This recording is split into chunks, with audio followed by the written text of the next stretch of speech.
Building doctor protect code CT600 என்பது கட்டிடங்களின் அடித்தளம், செப்டிக் டேங்க் போன்றவற்றில் ஏற்படக்கூடிய நீர்க்கசிவை தடுக்க பயன்படுத்தப்படும் epoxy paste waterproofing product ஆகும். மண்ணரிப்பால் பாதிப்படையாது, நீர்க்கசிவை தடுக்கும், அமிலத்தால் பாதிப்படையாது, அதிக நீர் அழுத்தத்தை தாங்கக்கூடியது, வேர் வளர்ச்சியினால் பாதிப்பு ஏற்படாது. கட்டிடங்களின் அடித்தளத்தின் வெளிப்புறம், செப்டிக் டேங்குகளில் வெளிப்புறம் மற்றும் உட்புறத்திலும் பயன்படுத்தலாம்.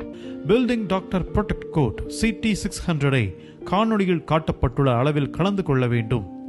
கிடைமட்ட வாட்டத்தில் ஒரு கோட்டிங், செங்குத்து வாட்டத்தில் ஒரு கோட்டிங் என்று 2 கோட்டிங் அடிக்க வேண்டும். முதல் கோட்டிங் அடித்து அந்த கோட்டிங் நன்கு உலர்ந்த பிறகே 2வது கோட்டிங் அடிக்க தொடங்க வேண்டும். கட்டிடங்களின் அடித்தளத்தில் CT600 அப்ளை செய்த பிறகு நன்கு உலரவிட்டு சூரிய ஒளி படாத வண்ணம் மணலை பேக் ஃபில்லிங் செய்ய வேண்டும்.